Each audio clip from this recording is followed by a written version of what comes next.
everyone, Nubkeks here, and welcome back to Heroes of the Storm, and what is likely to be, maybe the only gameplay for a couple of days, because the day today is coming out, of course, is Christmas Eve, so in advance, I hope you guys have a great Christmas. I'm thinking I'll probably take a couple of days off doing gameplay vids, but look for me to be back probably around maybe the 27th, 28th. Haven't fully decided, it's going to depend how things go, and if I do end up maybe having free time, but usually pretty busy time of the year for me anyway, so yeah, we'll see. Anyway, we are here though for today, and we are going to be last pick on Blackheart's Bay. Enemy team is going to be banning and picking first, and they ban out ETC. I think that's a really good ban actually. I think it's a very underrated ban. If I was to kind of thrust a few main criticisms, even at like the sort of the drafting at a fairly high level of Hero League, is that oftentimes people can under prioritize warriors and supports. That they're actually not too bad at it, but sometimes a little bit they could sometimes under prioritize them. I think ETC being a pretty good example. Certainly there are some picks that are fairly good against him, but I think generally speaking, he's just a really good warrior that doesn't get picked in the first rotation enough. I actually am always happy. I always think it's a good ban when he's banned out first. I like the two picks that we are hovering an awful lot. I think Tracer is fantastic on this map. She can burn through chests, she can pick off people doing camps, and she's just really nice for getting kills. And Thrall as well is awesome. Huge fan of the Thrall pick. There we go, he locks in Thrall. He's actually saying I don't have Zool, and that is fine by me. Like, Thrall, in my opinion, is the best assassin in the game right now. He is so good. He is fantastic in the solo lane, and then he is fantastic later. Earthquake is so overpowered. Guarantee it's going to be nerfed. I guarantee it. I hope they do it quickly. Earthquake is the new Mighty Gust. Earthquake is the new Sanctification. It's hilarious actually to me. And you guys who've been around Heroes for like a year or two will probably hopefully remember this, but there was a time when Falstad players that took Mighty Gust were told they were complete noobs. It was regarded as the biggest noob talent in the game, and it was like, what a crap talent. It doesn't do damage. You're a noob if you pick it. And of course it did emerge that, well, yeah, a couple of pro players, I think, realized this. They realized, hey, hang on, Mighty Gust is actually insanely strong. And then it became the dominant thing for ages and had to be nerfed a couple of times to bring it more in line, and it's still, even after those nerfs, considered to be better than Hinterland's Blast. It's kind of funny. And there's Falstad. There's the man himself right there. Tyrell was another example where even in Korea, I remember watching Super League Season 1, I think it was, and Tyrell was often picked with picked with Judgment. Judgment Tyrell was the way to go. Sanctification, it's crappy. You know, people just wait until it expires, then they kill you. It sucks. Whereas now, of course, people have realized the power of Sanctification, and it was massively dominant for a very long time, and it has been just nerfed recently. And even after that nerf, it's still incredibly strong. Well, Earthquake is in that position as well. What a talent. It's just amazing. It's insane. In fact, let me go grab you the win rates for this right now. I want to tell you the win rates of this. It's absurd how good this talent is. I just want to illustrate why people were saying in a couple of videos, I was like, you're a big Thrall fanboy. I'm like, hell yeah, I'm a big Thrall fanboy. Have you seen this hero? He's stupid. He's freaking stupid. Okay, so Master League in the last week, right? The Sundering has a 57.6% win rate, which is pretty damn good. Earthquake has a 62% win rate. 62%! Even for Master League, that's insane, right? That is insanely strong. What a talent. Really, really powerful. I mean, like, overall in the last week, Ragnaros has the highest win rate. Thrall is second. But of course, Ragnaros has been nerfed, whereas Thrall has not. So, yeah. Thrall, Earthquake, Thrall. Yeah, in fact, I'm glad when I made my tier list, I didn't realize just how strong it was. But I'm glad I put him as the top rated assassin in the game. I think it very much bears out. Anyway, this guy is being quite bossy. I'm saying, man, you're very negative. You know, I'm trying to be nice. I'm not a fan of, well, you know, the fucking passive aggressive ellipses. It's like, you know what? Just, you know, no, just please don't, guys. Here you go. I'm gonna give you a pro tip, right? Don't do the passive aggressive ellipses. It literally adds no value. It adds no value. All it does is make what you're saying condescending, which is it's just really bad. It's such a bad idea. So don't do it. And if you find yourselves unable to do it, here you go. This is what you do. Remove the full stop key from your keyboard when you're playing Heroes of the Storm to stop yourself from putting in passive-aggressive ellipses. Because, number one, it makes you less of a douche, which is just a good thing in general. And number two, being less of a douche will also make you win more games. Because I can certainly tell. I don't know, maybe it's like a personal thing, but I really hate that. I really hate this passive-aggressive stuff in general. And yeah, when people start dropping those ellipses, I instantly get slightly tilted and lose a lot of respect for them. So yeah, I mean, if you're dropping those in the game, you know, there's probably a lot of people who feel the same way I do, and they will instantly respect you less and respect your shot calling less, and it's just bad for you and your team. So don't do it. And you also get them annoyed. It's not good. It's not good. Anyway, going into this, I was considering Samuro for a while. But with them picking up Sonya as well, I said, you know what? Between Nubkeks and Sonya, that's a lot of AoE damage they're doing. And that's also a lot of AoE healing they'd be generating off the clones. So I said, okay, you know what? That's just a few heroes too many. I'm not going to pick up Samuro here. I was considering Raynor. Or then our friend suggested Tychus. I think Tychus is also an excellent pick. I think they're both really excellent. They would have both fit really, really well in this draft. I mean, I already did a game with Raynor and showed just how powerful he can be. But I mean, seriously, Raynor is a beast in the team fight, and he synergizes insanely well with Thrall. It's so powerful, right? Earthquake makes Hyperion way better. It protects Raynor from his immobility. It lets him get so much damage out so safely. And then with Executioner at 16 as well, it is disgusting. Thrall and Raynor, unbelievably strong together. I think one of the most powerful drafts at the moment would be like Thrall, Raynor, Rhaegar with Bloodlust, Thrall with Earthquake, Raynor, and then like ETC, and then fuck it, I don't even know. Like, you could literally pick anything in 5th pick and you would probably win most games.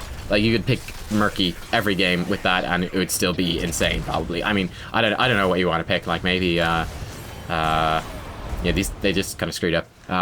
Maybe, I don't know, like Li Ming would work pretty well in that situation too. I don't know. You got so many options. You've already got like probably the strongest 4-man team in the game. It's nuts. You know, throw an Illidan in there. What the heck? Go for it. Go all out. Throw some Muro in. Why not? whatever counters what the enemy team is putting together. We're kind of losing this chest. There's no way around it because our teammates did die. Just Malfurion. He did make a mistake.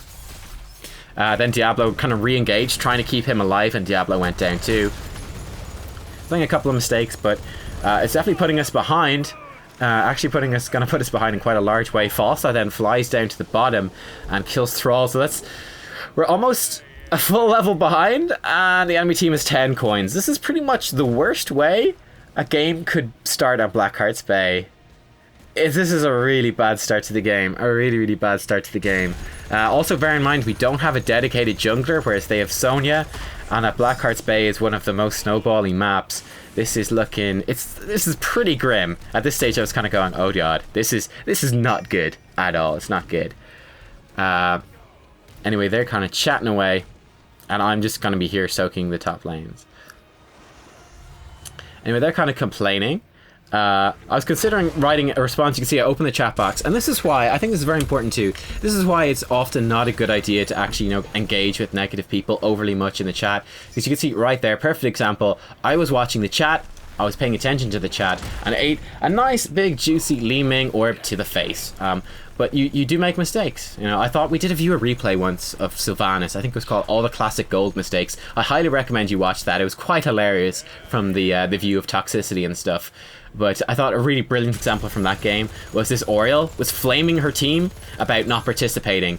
And in flaming her team about not participating, she didn't participate in the game for like the latter half of it, and actually did far more to throw the game than her teammates did, because she was giving out. Kind of funny, and that's something worth bearing in mind. And we are continuing to soak these top lanes. We noticed that there's a fight breaking out down here, so we're going to rotate towards this in the middle and see if we can help out our buddies. It actually looks like it's going pretty well for us. Diablo's pretty low.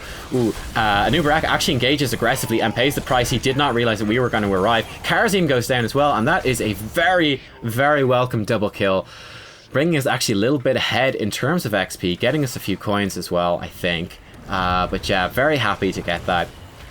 Nice to bring us back into this game a little bit after that awful, awful start. We're going to rotate around here and grab this siege camp. This is a very good opportunity for us to grab this. We got multiple heroes here. Myself and Diablo will be able to burn through it pretty quickly. Just in positioning in such a way to try to get maximum value out of my queue and try to move things forward from there. In terms of talents, level 1 went for Press the Advantage. Whenever we dash, which is our E ability, it's a short range dash, it will improve our basic attack range by 30% for 4 seconds. It's really useful on Tychus, who's got pretty short range. This will just, just help us out in terms of doing a bit more damage a bit more reliably. You can see one of the big advantages for Tychus is that I didn't even notice Karazim. I don't even know how Karazim got there, honestly. I don't know how he got there, and I didn't notice until it was too late. Could have got a bit of damage down on him, but oh well. That was some stealthy moves. Like, wait, what the fuck? Random Karazim appears in the middle of our team. Just checking out other talents and considering what to pick here at level 7 as well.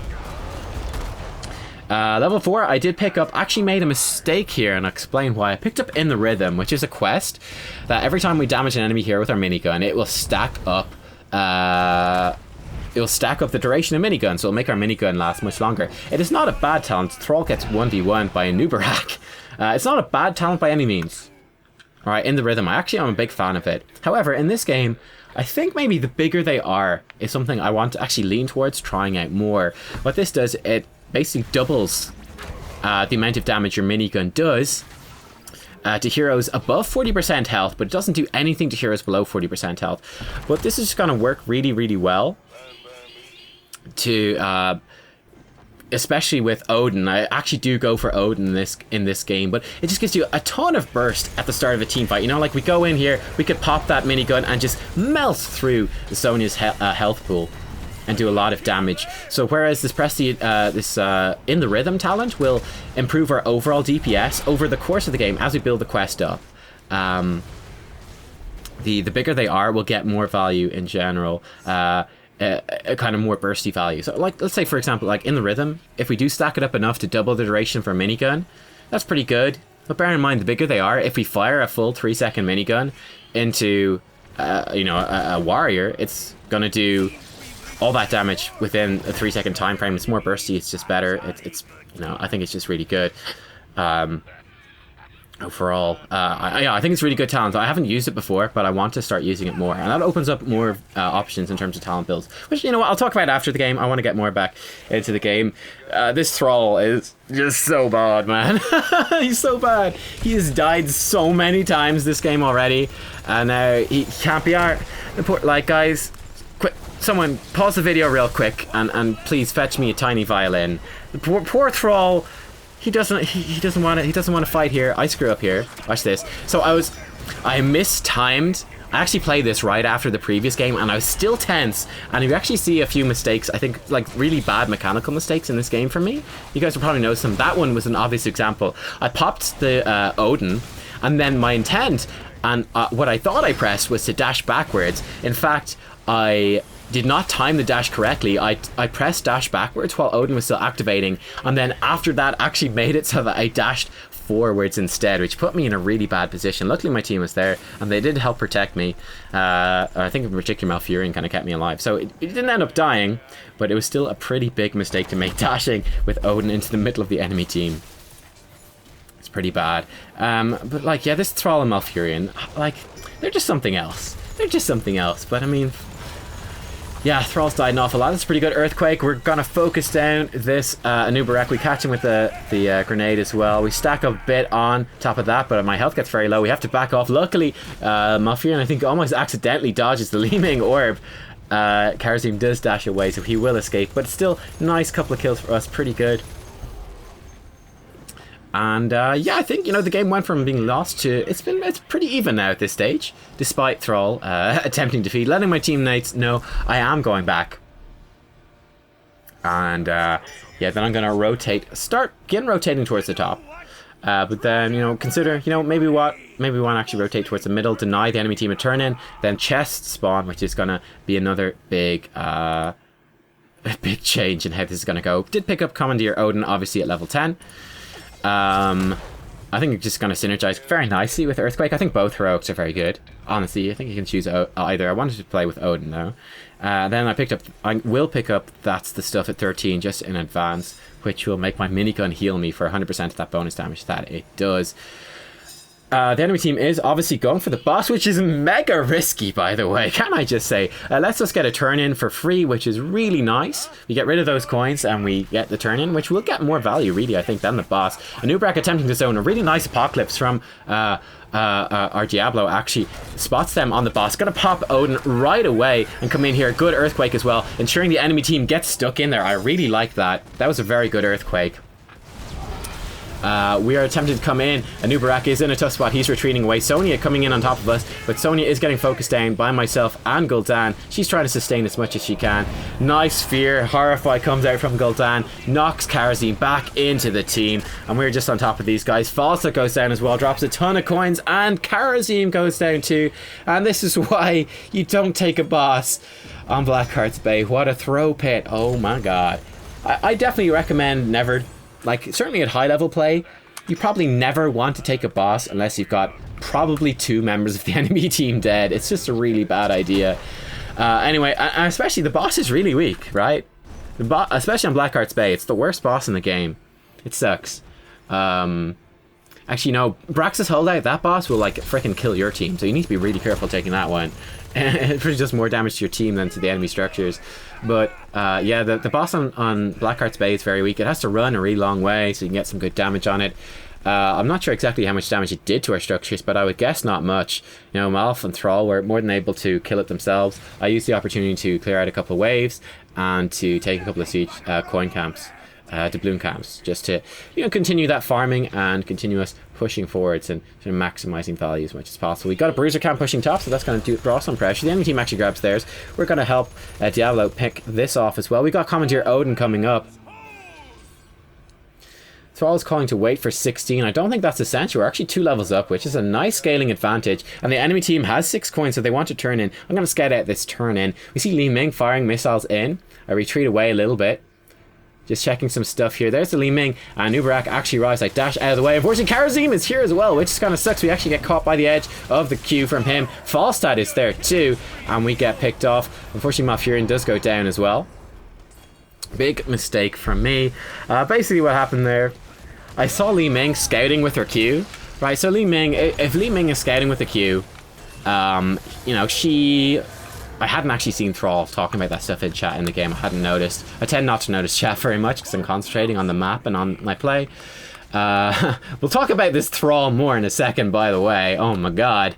Fucking Feeder McCampy ass face here. Has the balls to be like, nice throw. I was like, alright, you know what? Go fuck yourself. We'll talk about that in a second. I'll come back to that. I want to talk about the play first and kind of break it down. So I saw Li Ming scout out with her magic missiles. And what that says to me, like, you don't scout out the turn-in point with magic missiles if your teammates are all sitting aggressively forward in that fend. Now, unfortunately, I was a little bit... I took too long in coming back in and scouting. I gave them too long to get in position, and they collapsed very nicely. We were also somewhat unlucky that they had like the perfect collapse. Like it worked out so well for them. Like Karazim was in perfect position, Falsa was in perfect position. I think they obviously knew I was being a bit greedy in terms of my scouting it out. But I didn't see Thrall saying we should soak to 16, and I actually think it's a bad idea. I think the enemy team had enough coins for a turn-in. I think we were 2 levels up. I think we should have prioritized pressuring them off the turn-in point and getting our own one.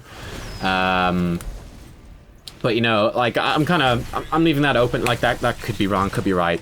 You know, we're going forwards in the game, so we don't really have time to go into that too much. But it could be interesting to break it down in the comments section down below if you guys want to give some feedback on that, where, you know, we have the luxury of watching that back a couple of times and we can discuss it. That's my initial thoughts. That were my thoughts in the game. But again, like I said, it was either way, it was a mistake for me. I just don't know how huge a mistake it was. But yeah, to come back to the Thrall, I was like, okay, you've the fucking balls to be like, nice throw?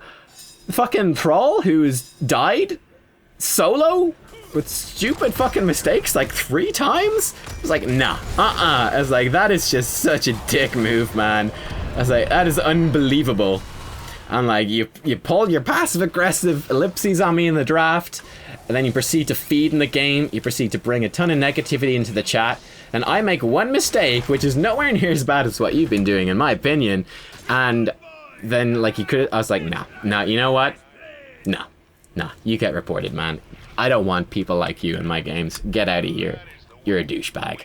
I must say, I've been lax on reporting in the games. I'm very curious.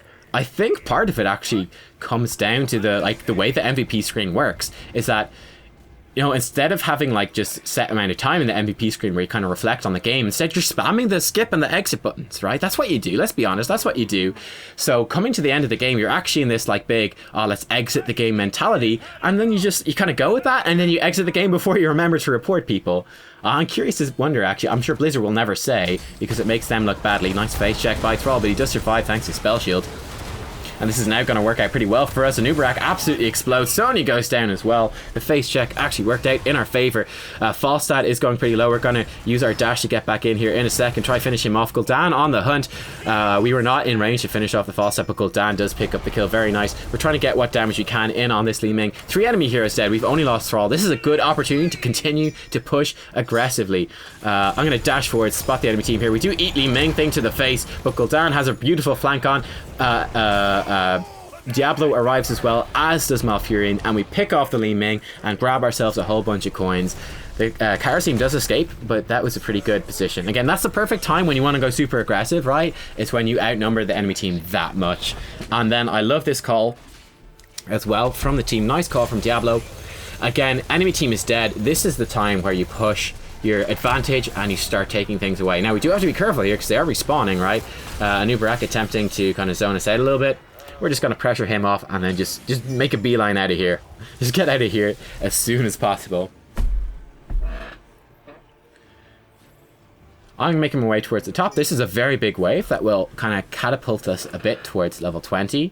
We want to get rid of this as well. We'll do some structural damage. If we can get this pushing, it'll be nice for us. Just using my key. Probably not the most efficient way, honestly, of wave clearing this, but I'm not very experienced on Tychus. That was actually one reason, by the way, in the draft why I was trending towards Raynor over Tychus, even though I think they're both very, very strong. Is that I am better at Raynor because I don't play Tychus that much. I think I'm a little bit better at Raynor, which is why I would prioritize them, just as like a personal preference thing. But I think both are good. Like, I'm not bad at Tychus, so it's fine. And he does fit very well, so it's all good.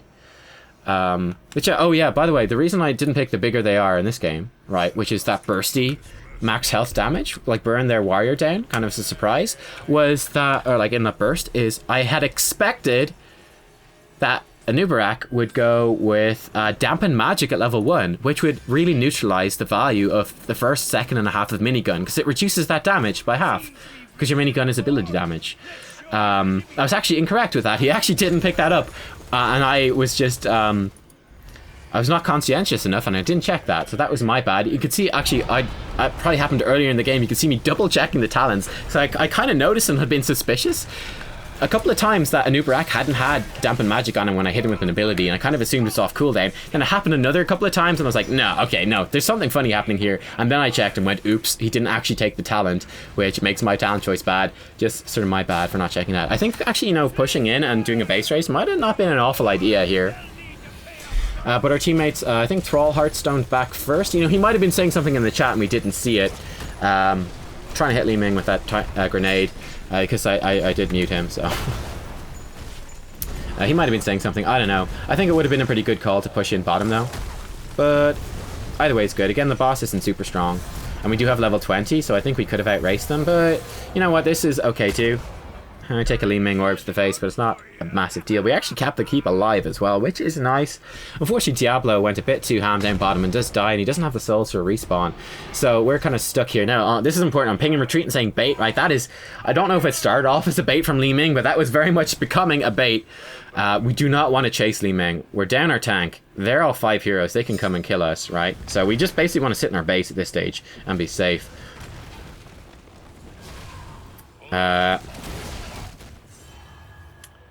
At this point, you know, if I was a bad person, I don't want to be a bad person and say, you know, what a throw, but I just did. I just did.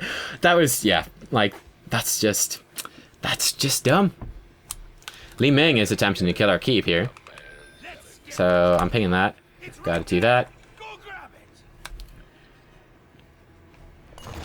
I was wondering if she might be here. No, she's actually run away from this. But yeah, she was a pretty good move by her attempting to pick off that keep, which would get catapults pushing for them and take some pressure off that top lane. So that's a pretty smart move from her. Anyway, with Thrall dead, we gotta wait for Thrall to respawn now. So we've got these staggered deaths.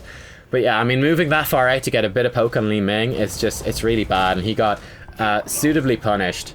Again, like, I do think that in comparison to, we were a bit unlucky. I think it might be like my stupid mistake down there. Now this is, I'll come back to this in a second, right?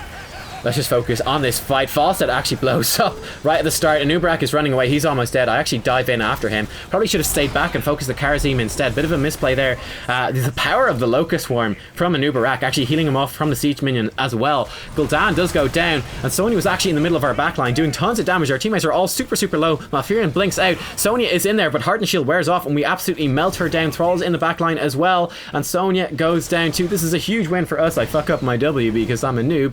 And yeah, 4 enemy team members dead, 1 of our team members dead. This is absolutely a core push. This is going to be it, guys. This is our push for the end of the game. Can we pull it off? We also have 21 coins, need 20 to pay.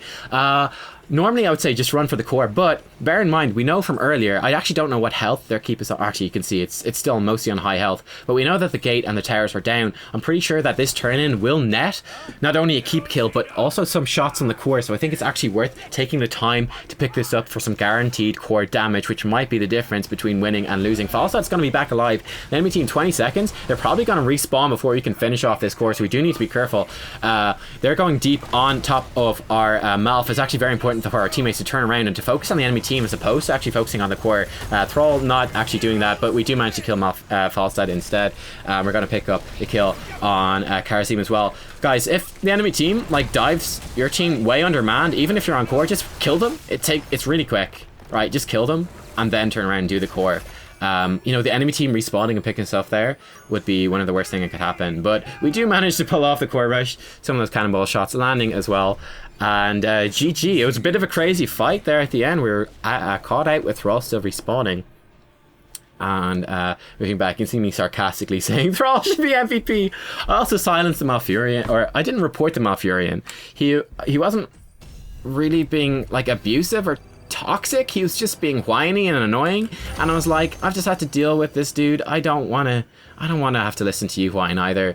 I was hesitating on muting him for most of the game because he was also somewhat communicating and saying positive things on top of a lot of whining. So eventually though, I was just like, you know what, like I said, we had to deal with like a dumbass over here on Thrall being a douchebag. So I was just, no, I was done. I don't want to listen to anyone else being negative. I'll just mute you. I'm perfectly capable of playing without having to have you guys shot call and chat. It's fine. Press the advantage with the talent at level 1 in the rhythm. Again, I think bigger they are would have been better. Quarterback at level 7. Commandeer Odin level 10. That's the stuff at 13. Titan Grenade at 16. And then Big Red Button at 20. It's a fairly standard Tychus build. But I do want to break down just that final team fight just a little bit. But moving into it, it was pretty interesting. Because I was saying, guys, wait for Thrall, be careful.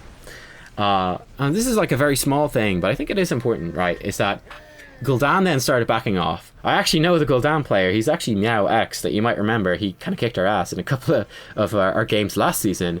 And I was impressed with his play there. And this is actually his main account, Execute Kitten X.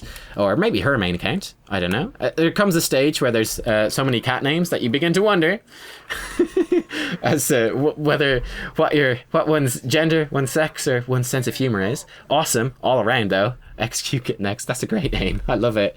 But yeah. So he obviously kind of knows me and kind of respected the shot calling. So he kind of backed off. And then kind of realized as I was pushing forwards, I think we did have time to burn through that siege camp and get away safely before the enemy team arrived. Now, unfortunately, because I was telling the rest of the team to just, guys, play it a bit safe, he did sort of interpret that very reasonably as, let's back away from the siege camp. when actually we had a little bit of time to take the siege camp, but that's completely understandable.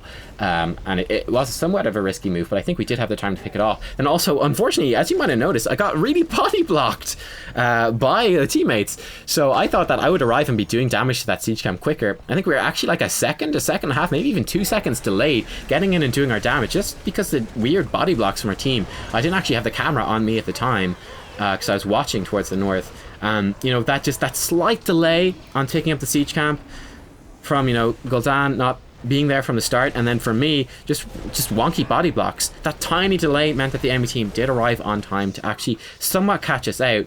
Though again, they had to force the fight so hard that it actually turned against them in the end. They forced it a bit too hard and it didn't work out. And I think they had a few kind of dodgy talent picks actually towards the end of that game. To talk about that actually very briefly. Just very quickly, in terms of their talents, right? In terms of what talents people took and what I thought of them, I thought on the whole our talent builds were actually very good. I liked the talents our teammates picked up. For the most part, I thought they were very, very strong. On the enemy team, the Nubkeks, actually very interesting. You went for like a full beetle build. Again, I would have picked Dampen Magic because it can really protect you from being bursted by Tychus with the minigun, and the Titan Grenade. It can be quite impactful in that sense, so that's what I would have gone for. And then he also picked up the Hive Master, which is like this kind of just permanent little bit of extra damage and lifesteal over time. I also personally would have picked up Hardened Shield. I think that would have made that last team fight go a bit differently. That's actually probably the main thing I wanted to point out. That was quite interesting, was that he went for Hive Master and he went for this Beetle build. I did check it out because I was curious, and the win rates actually for the Beetle talents levels 1, 4, and 7 are actually really good. So I'm actually going to go back and reevaluate a Nubkeks, hopefully for you guys, maybe sometime. Again, won't be doing a video for a couple of days because it's Christmas, but that's kind of like on my horizons for going into the New Year's. Check out this Beetle build on a Nubkeks because it might be better. I thought it was trash, but it actually looks like it's, you know, might not be awful. So I'm going to check it out, and I'll come back to you guys with my impressions of that. But yeah, it was a pretty interesting game overall.